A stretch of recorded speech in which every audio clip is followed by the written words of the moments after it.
In this short presentation, I want to take on hedge funds and what makes them different. The reason I'm not just going to do a video called What is a Hedge Fund is because there is no standard definition and there are many, many different types. So I want to give you a video that compresses things down and explains in a nutshell what hedge funds are all about and also why you don't come across them that often as a retail investor.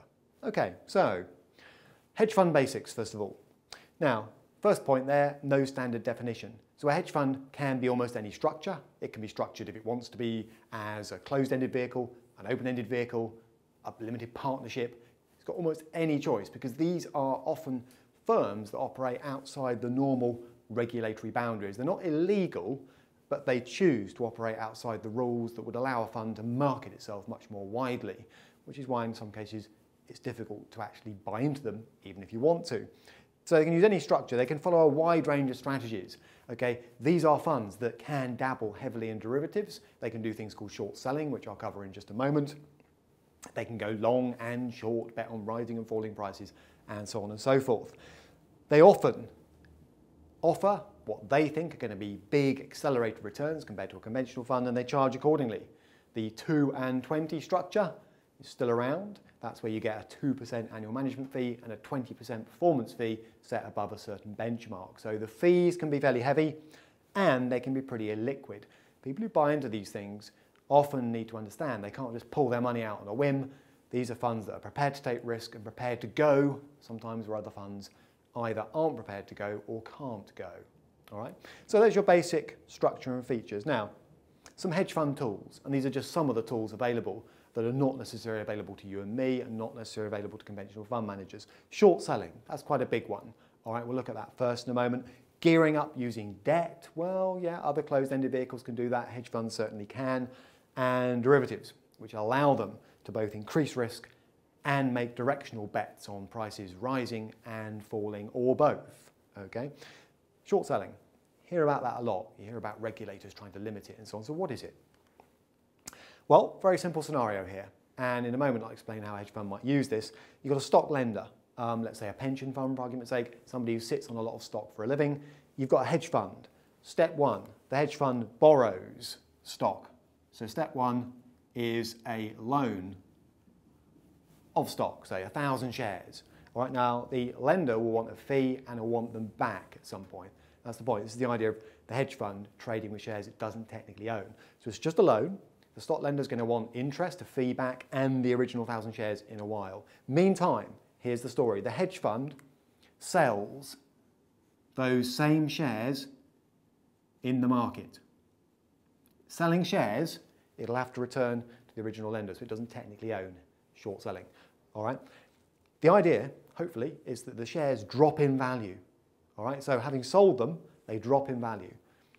At which point, the hedge fund buys them back.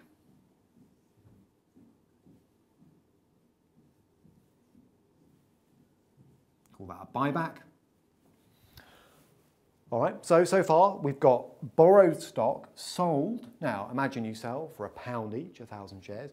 They drop in value in the open market. You can buy them back for 80p. Selling something for £1, buying it back for 80p may sound backwards to some people who like to buy first, but actually it still generates a profit of 20p per share.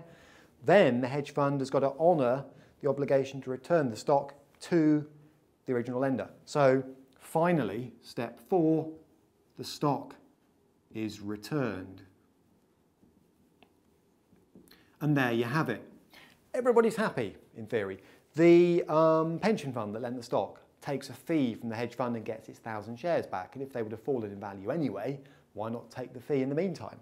The hedge fund, hopefully, has got its directional bet right on the way the shares would go. The shares dropped, it bought them back cheaper, so it takes away a profit. So you might be thinking, well, if this is a win-win, why doesn't everyone do it? And why, frankly, would you not want to buy into a fund that's doing this kind of thing? The answer is, it can go wrong. Imagine you borrow 1,000 shares, you sell them in the market for £1 and the price then rises because, let's face it, hedge funds don't control the market. If the price rises, the hedge fund's still got to buy them back and return them, but it's going to be buying them back at a loss. And if people get wind of the fact the hedge fund needs to buy them back, you can get what's called a short squeeze on, and that can be quite painful. Okay, so it is risky. Selling shares you don't own. There it is, short selling. Now, why would a hedge fund want to do that? And the answer is it enables them to execute, it's one way of executing a so-called long-short strategy. A 1-20-20 is where a hedge fund actually has more than 100% long exposure to a share. Now, I don't want to get into a derivatives lecture here. I'm sure you'd be asleep if I did. But here's the point. Short selling is quite cunning because at this stage here, you borrow 1,000 shares. At the point where you sell them, all right, you're going to get cash back from somebody somewhere in the market, and a hedge fund could invest that in more shares in the same company. So it can actually get more than 100% exposure. In other words, it can spend more cash than it's got through a stock loan to buy stock. And that's how you end up with an exposure of 120%. You end up with funds described as, 1-20-20. Okay, more than 120% long and short at the same time. All right.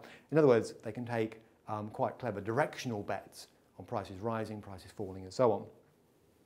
Relative value funds. Now, I've said there are 4 basic hedge fund strategies. Frankly, some people out there will disagree with me and say, no, aren't there 15, aren't there 20, aren't there 150? These are the 4 really broad categories. You'll hear that fund managers talking about meet the manager and so on. Relative value, arbitrage, this jargon-filled area. Arbitrage, to give you a flavour for that, that was part of what Nick Leeson was up to. Remember him at Barings? He spotted that early in the morning, the same contract based on the Nikkei 225 index was available at slightly different prices in 2 markets in the Far East. Very slightly priced. Didn't last long. What he did was buy the cheap one, sell the expensive one, take out a profit. You have to throw a lot of money at it, take risk, you have to gear up, but that's one way to make money. Okay? So relative value or arbitrage trades. A friend of mine did a similar thing with Volkswagens. He realised at one point you could import them into the UK from Europe and sell them for more money. That's also arbitrage. Spotting a pricing anomaly, which may not last long on one particular asset. Macro, very fast summary here. That is big bets, often using things that are not conventional equities, bonds and so on. They can use equities and bonds, but they might be playing with currencies, currency forwards, interest rate futures, for example. Just a very quick example, that would be a fund saying, actually, we think the market has mispriced future growth for an entire economy. All right, and we're going to play that mispricing accordingly by taking bets on, could be equities, could be bonds, could be currencies, could be interest rates. If you think I'm being a bit vague, that's because if you try and pin a hedge fund manager down, say, what exactly do you do to make money? They won't tell you, because that's the whole point. They've got an edge, or that's what they think they've got. Okay, event-driven, M&A arbitrage. When one company takes over another, often it's bad news for the predator because they always get overexcited and overpay, but good news for the target. So an M&A arbitrage strategy sells the predator and buys the target, to give you a flavour. Distressed debt funds go in and think, oh, the market's got way carried away with itself. This company is not in as much trouble as its debt price suggests. So they look, they're kind of vulture funds, but they look for cheap distressed debt. They buy it knowing that with a bit of restructuring, maybe that bet could come good. Okay. Now, is that the whole world of hedge funds? Of course it isn't, but that gives you a flavour for at least 4 of the big strategy buckets that are out there. Now, this all sounds quite exciting. You might be thinking, well, I want some of that. I want to buy a fund that does that. And there are some listed hedge funds around, but not many. You need to go shopping quite carefully. Okay.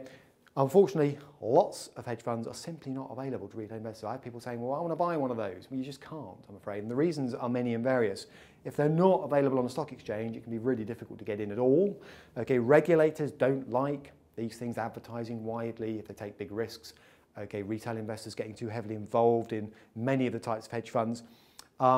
Good managers reckon they can afford to be choosy. They can simply say, we're setting a minimum hurdle on how much you have to invest. We're only letting certain people into our club. That's life. And the strategy can be difficult to understand or unlock. So, it's all very well saying, I want to own hedge funds, but you need to try and get under the bonnet and understand, or get someone else to understand what it is they're trying to achieve. So you've got some chance of understanding the returns, all right? So there it is. Hedge funds, big part of the market still, okay? I've suggested there are things they can do that other more conventional funds can't. They're giving you a flavour for the 4 types of strategy they follow. And I've suggested the reasons why, in practice, you can't always buy hedge funds even if you want to. That's fairly quick. I'll cover some of those areas in future videos. Any questions or queries, do feel free to get in contact. editor@killick.com.